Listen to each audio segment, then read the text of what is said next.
kami masih merasa masih ada rasa malu untuk menawarkan kepada orang lain untuk mengirim naskah ke Marewai.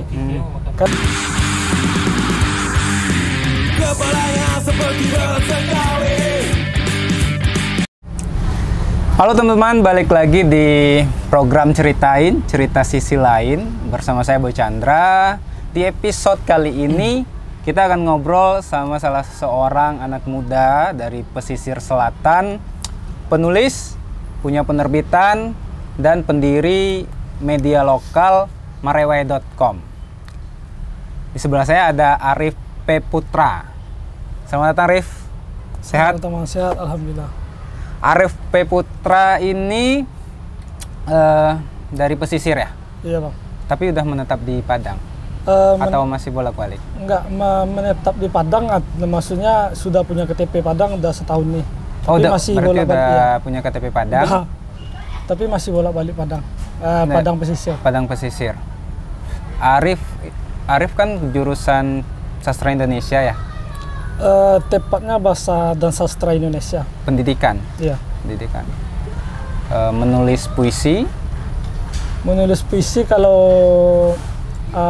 serius tahun 2010. 2010. Ada 2 buku puisi? 2 apa 3 ya? 1, Bang. Buku 1? puisi 1, novel 1. Novel 1. Judul buku puisinya itu apa? Limbubu. Suara Limbubu. Suara Limbubu. Sama novelnya judulnya Binga. Yang Kebau-Kebau itu belum ya? Belum, Bang. Oh, itu masih kemarin coming soon draft, ya? Ya. Masih draft. Arif menulis buku puisi dan terbit di penerbit JBS 2018. Kemudian novelnya 2019. Sekarang apa project nulisnya? Kalau untuk tahun ini proyeknya menyelesaikan 1 buku penelitian, ada penelitian kecil-kecilan, terus melanjutkan draft novel yang lanjutan novel Binga kemarin. Berarti ini non fiksi ya, yang penelitian? Iya, lebih kalau yang penelitian itu lebih kepada kayak potongan-potongan kisah lah, potongan-potongan kisah yang mungkin sudah terlupakan bagi masyarakat tertentu atau masyarakat pesisir selatan. Tentang pesisir, Arif kan sudah jadi ini ya, warga Padang lah, KTP-nya udah Padang gitu. Tapi masih menulis pesisir dan fokus di pesisir, iya. Tentang pesisir gitu ya. Termasuk gerakan-gerakan juga banyak di pesisir. Sebetulnya Arif itu memandang pesisir itu selain sebatas tanah lahir apa sih?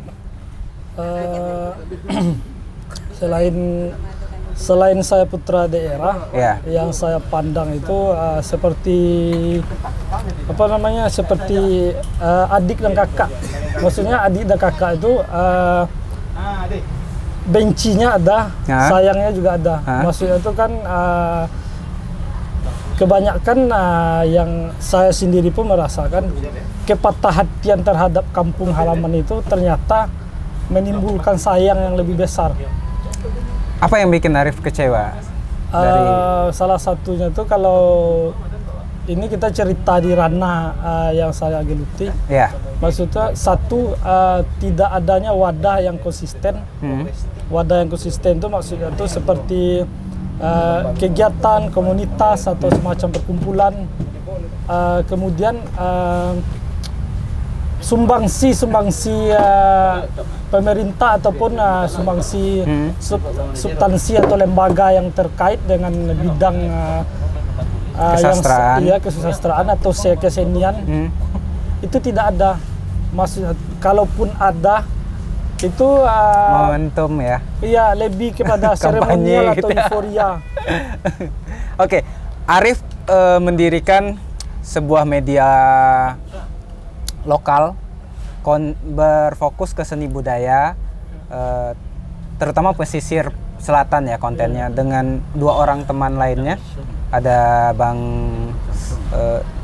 siapa nama Bang ini? Bang Rory sama Zera.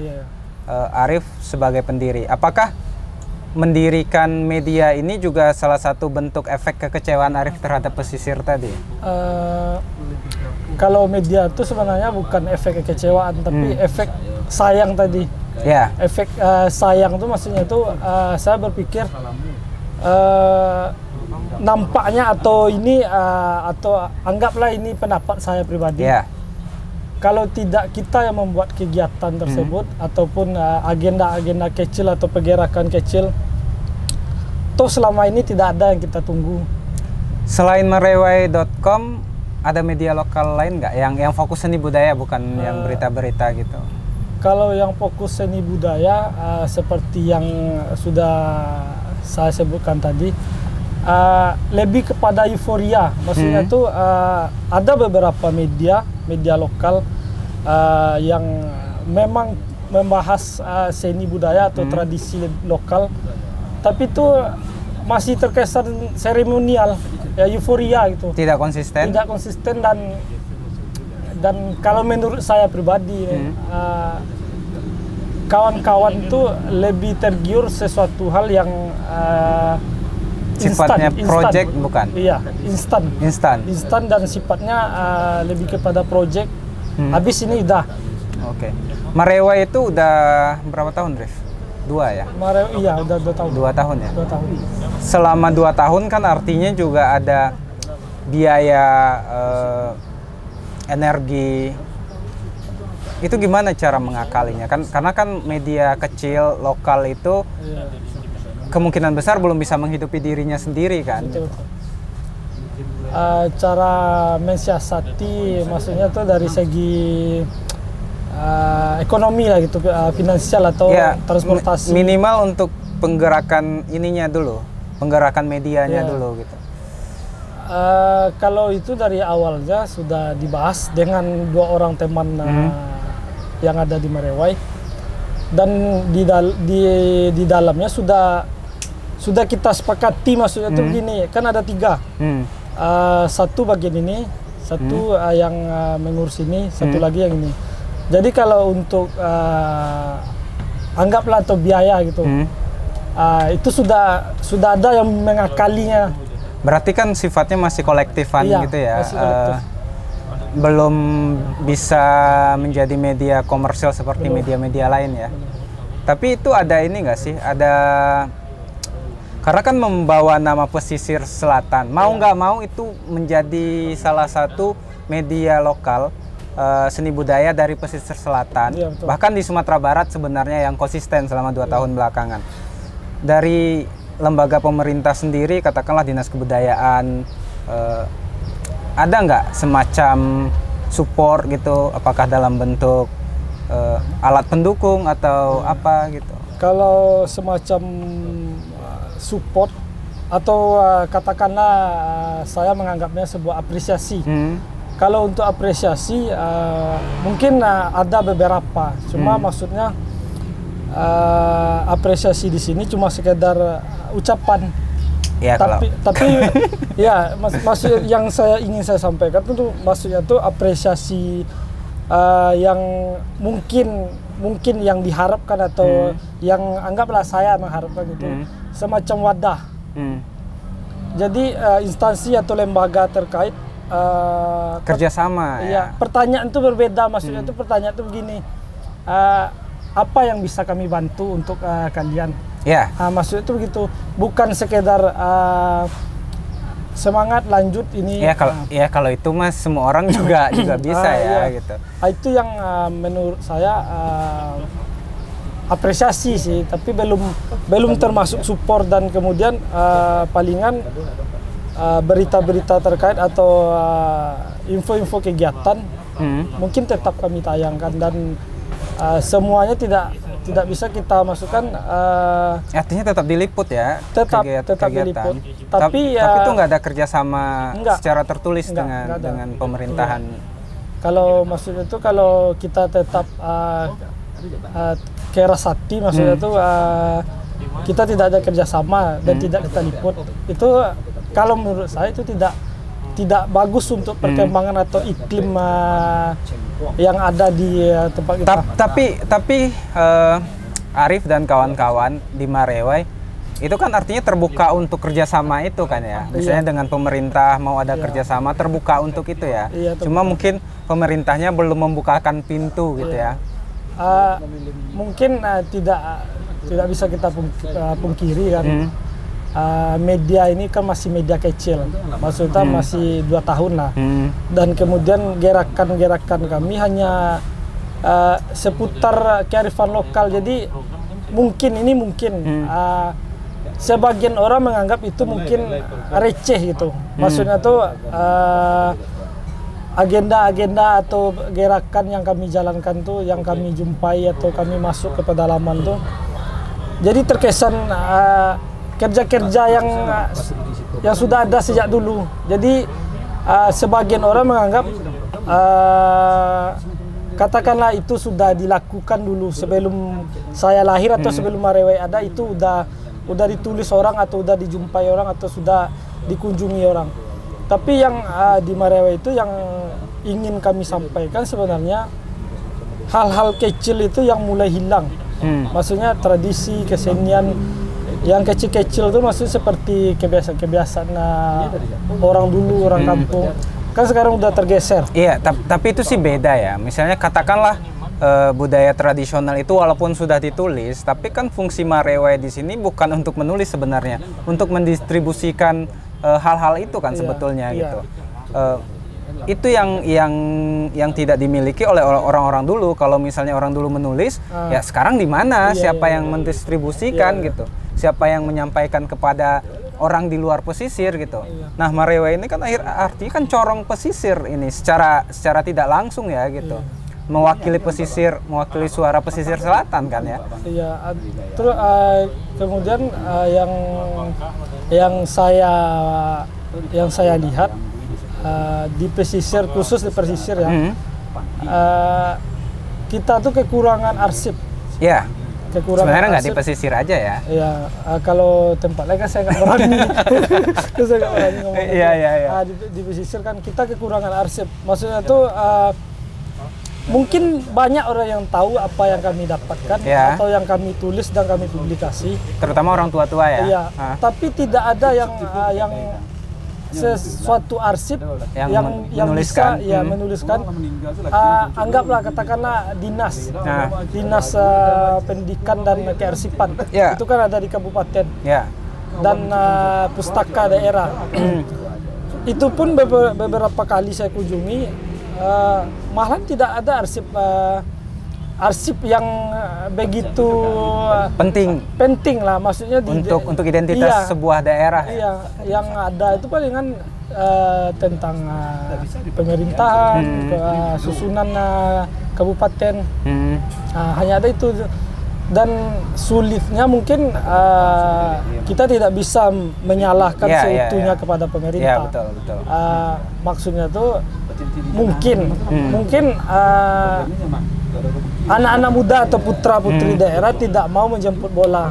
Biasanya kalau pemerintah itu kan dia lain-lain gengsi-gengsian lah ya. Suka dijemput bola. Tapi kan sebenarnya emang era sekarang itu ya kolaborasi ya. Artinya pemerintah juga tidak akan bisa jalan sendiri gitu. Kita juga sebenarnya butuh butuh kerjasama dengan pemerintahan, terutama pemerintahan daerah gitu. Nah, di Marewai itu membahas tradisi-tradisi lokal kebanyakan gitu ya. Itu memang Arif turun langsung atau memang ada penulis lain yang mengerjakan? Yang kontributornya gitu. Sebenarnya di Marewai itu fokusnya tuh kepada budaya, yang terkait budaya gitu. Maksud tradisi, kesenian, sejarah dan lain-lainnya tuh. Kebanyakannya yang menulis itu kebanyakannya kami yang di dalam. Maksudnya begini, seperti yang sudah kita bahas tadi. Kami masih masih ada rasa malu untuk menawarkan kepada orang lain untuk mengirim naskah ke Marewai karena belum ada honor. Dan satu lagi, Marewai secara tampilan web masih terbilang standar. Jadi setidaknya kita bisa menawarkan tuh sesuatu hal yang segar lah, maksudnya itu dari tampilan. Kalau tidak ada honor, dari tampilan kita lebihkan. Tapi kami kan masih swadaya, masih berbentuk. Kalau kami menganggap masih berbentuk web komunitas. Ya. Jadi kebanyakan konten untuk kalau budaya dan lain-lainnya tuh kebanyakannya kami yang isi. Kalau sastra itu baru ada kontributor yang mengirim. Ada teman-teman di pesisir atau di luar pesisir juga? Kalau untuk sastra yang mengisi itu kebanyakannya di luar pesisir. Di luar pesisir. Indonesia sih. Arif juga punya penerbitan, juga mengisi kelas kepenulisan gitu. Di pesisir sendiri Arif mengisi kelas nggak? Kalau di pesisir mengisi kelas belum pernah, Bang. Belum. Belum. Memang tidak ada yang mengajak atau gimana? Sebenarnya ada beberapa orang atau sekolah yang mengajak untuk mengisi satu kelas. Cuma mungkin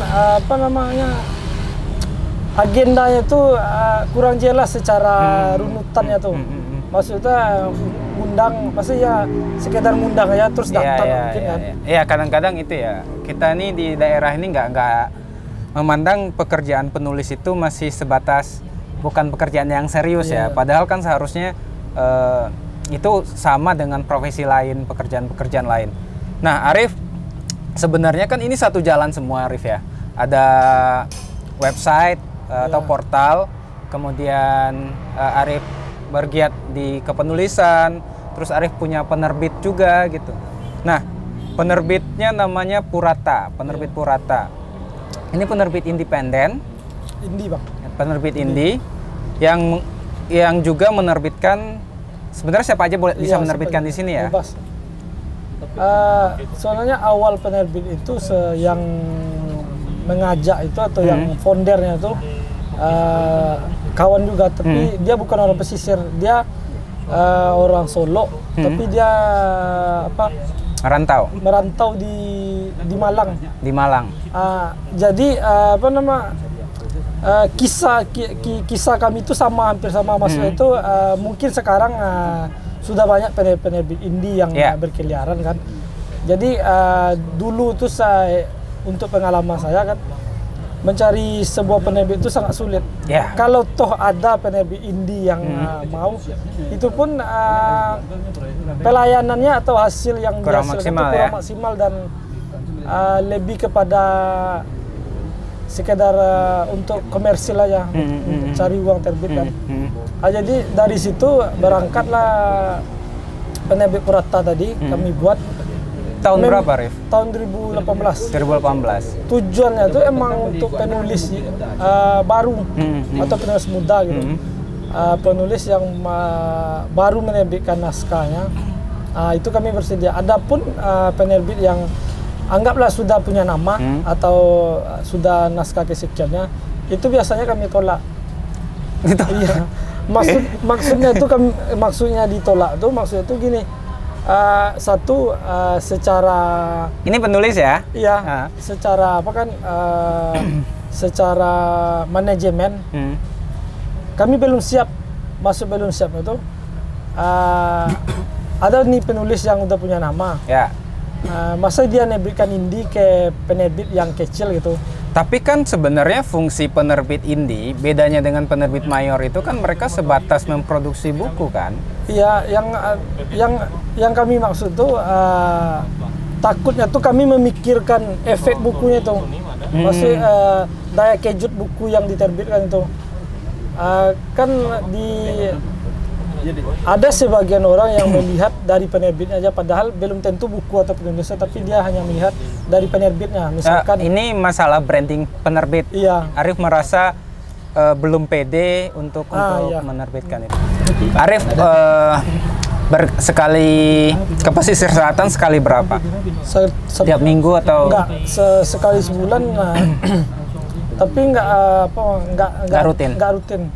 Maksud itu kalau libur rasanya luang 3 hari atau seminggu itu baru pulang. Keluarga berarti udah di Padang ya?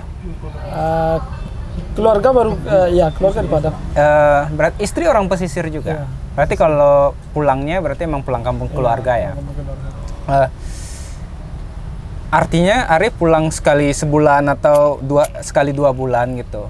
Masih bersentuhan dengan anak-anak muda yang ada di pesisir selatan Bang, gitu. masih.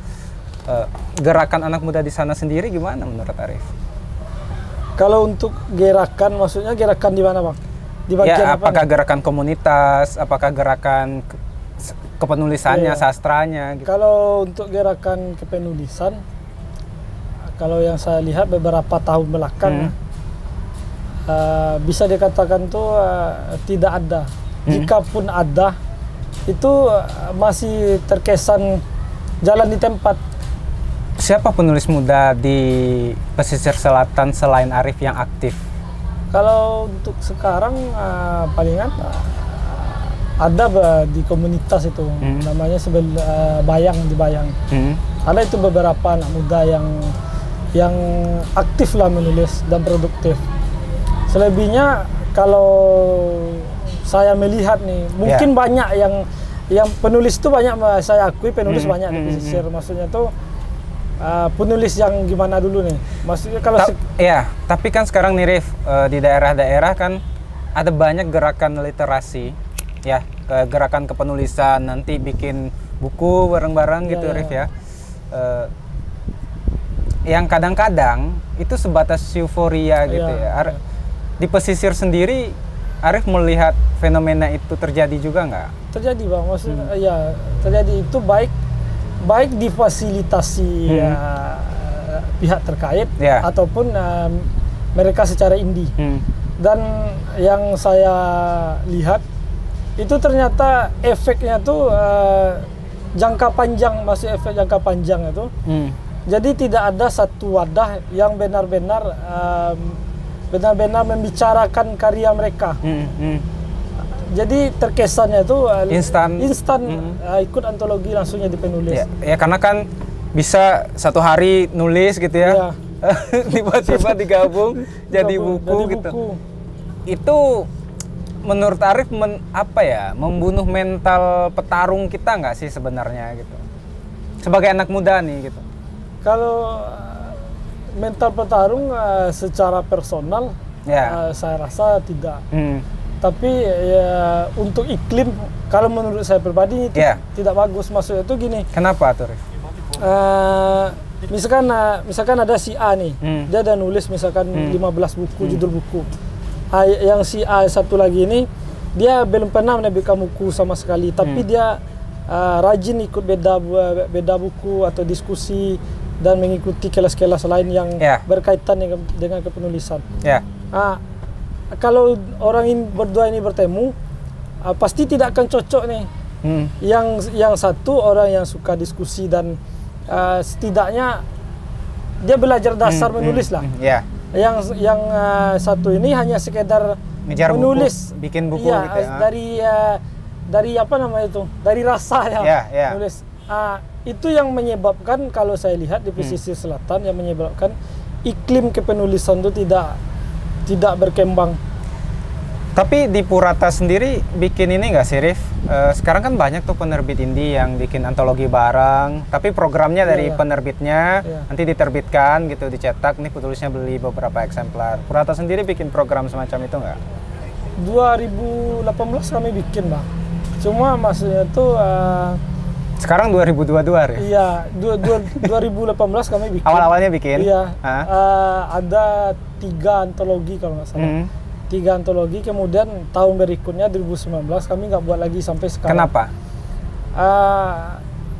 Kami menilai kalau untuk antologi ini kami menilai di Purata gitu.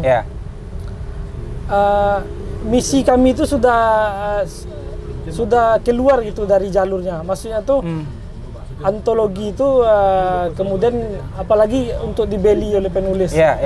Jadi kami beranggapan kok terlalu memberatkan gitu. Masa dia udah nulis, udah kita seleksi, kemudian terbit, malah mereka yang beli bukunya sendiri. Dan tapi sekarang kan banyak penerbit-penerbit yang melakukan itu, Rif, ya. Iya benar. Secara bisnis itu gimana sih, Rif? Menggiurkan nggak sih? Kalau secara bisnis itu sangat menggiurkan. Ya kenapa Purata tidak melakukan itu? Maksud itu ya pasti terjual kan? Kami mau dianggap, kami ingin dianggap ada sebagai penerbit indie yang konsisten, maksudnya itu memang kami mengejar komersil itu tidak. Itu nggak bisa dipungkiran lah ya. Kan. Karena mesinnya di situ ya. Tapi satu hal mungkin yang membuatnya berbeda, maksudnya dari segi antologi tadi. Kami rasa lebih bagus membuat kelas, maksud itu kelas bikin kelas berkelanjutan, nanti hasilnya baru jadi buku. Tapi kita serahkan ke mereka, mereka mau diterbitkan bukunya atau tidak. Kalau menurut saya lebih efektif demikian daripada tiba-tiba kan buat antologi temanya ini, kemudian dicetak, terus mereka yang beli. Saya rasa, tapi bukan salah, maksudnya melakukan itu bukan secara salah. Bisnis mungkin nggak salah ya. Salah. Tapi kalau kita ngejarnya peningkatan kualitas, mungkin akan berbeda tafsir ya. Untuk kelas sendiri, Purata ada kelas menulis gitu nggak sih? Berkala atau? Biasanya sekali setahun ada, Bang. Sekali setahun ada gitu ya? Cuma hanya 3 bulan. 3 bulan? Iya. Setahun Purata menerbitkan berapa judul rata-rata, Rif? Setahun rata-ratanya 15 sampai 30 lah. Banyak juga ya? Lumayan, Bang. Itu dari Sumatera Barat sendiri berapa persen tuh kira-kira? Kalau Sumatera Barat cuma 40%. 40% ya? 40%. Termasuk pesisir? Enggak, pesisir baru yang penulis memang asli pesisir. Baru 3 orang yang menerbitkan di Purata. Dan sulitnya memberikan pemahaman penerbitan itu kepada kawan-kawan yang mungkin tidak terlalu paham itu, tapi dia tahu penerbit buku itu seperti ini. Tapi secara sistematisnya banyak yang nggak tahu, jadi kita kesulitan ketika membicarakan naskahnya tuh. Maksudnya tuh misalkan gini. Di awal penerbitan kan biasanya ada kesepakatan tuh antara penulis dan penerbit. Kalau kami berpendapat jika penulisnya sendiri tidak mau mempromosikan bukunya, ya gimana caranya? Apalagi indie ya, apalagi indie gitu. Tapi yang ditemui oleh Arif dan Purata masih banyak penulis yang nggak peduli soal itu ya? Banyak, Bang. Banyak ya? Balik ke tradisi lokal, Rif. Ada rencana proyek apa ke depan terkait pengarsipan tradisi lokal pesisir selatan oleh Arif, apa Purata atau Marewai gitu? Kalau untuk di Marewai mungkin sekedar penelitian, tapi lebih bukan penelitian terlalu yang mendalam gitu, pakai menhir atau apa, tidak. Lebih kepada menghidupkan iklim aja. Tapi penelitian ini independen ya? Independen, Bang. Nggak dibiayai oleh siapapun? Enggak. Tapi nggak tahu lah besok ya. Tapi terbuka untuk itu ya? Terbuka. Jadi kalau misalnya ada dinas apa yang berkaitan itu ya? Dinas Kebudayaan? Dinas Kebudayaan. BPCP. Kalau misalnya emang harusnya bisa mendukung itu ya, dan Arif Marewai juga terbuka untuk kerjasama semacam itu ya. Oke, Rif, buku baru kapan? Ini terakhir nih. Saya kalau ketemu Arif pasti nanya itu. Buku baru insya Allah pertengahan tahun nih, Bang. Itu yang novel. Puisi masih? Puisi masih nulis, Bang, cuma kan sekarang buku puisi ini agak susah menjualkannya. Jadi kita coba novel dulu. Coba novel dulu ya. Ini novel kedua ya? Iya, novel kedua. Arif di media sosial aktifnya di mana aja? Di Instagram, cuma di Instagram sama Facebook. Arif P Putra ya? Iya. Arif titik P titik Putra. Iya. Nggak pakai titik langsung. Oh, nggak pakai titik. Arif P Putra. Facebook. Kalau Marewai sendiri, redaksi _Marewai, Iya. Instagramnya. Iya. Kalau Facebooknya, Marewai. Marewai ya. Sebelum saya tutup nih, kayaknya penasaran ya, Marewai itu artinya apa? Marewai itu kalau di pesisir selatan artinya semacam singkatnya pergi jalan-jalan yang mungkin akan menemukan apa aja. Oh, ini berpetualang, Iya. sejenis itu ya? Iya. Jadi jalan-jalannya itu misalkan mau cari A, Ah, mungkin yang dapatnya B atau C. oke, oke. Jadi Marewai ini emang dibikin untuk menemukan sesuatu yang Sebenarnya kejutan gitu ya. Kita cari. Oke. Baik, teman-teman, sekian obrolan saya dengan Arif Peputra. Silakan ikutin Arif di Instagramnya, juga silakan baca portal website marewai.com. Teman-teman juga bisa mengirim tulisannya kalau ke sana kalau ada yang ditulis gitu. Dan terima kasih sudah menonton episode kali ini. Jangan lupa subscribe dan bagikan jika bermanfaat. Sampai ketemu di episode berikutnya. Assalamualaikum.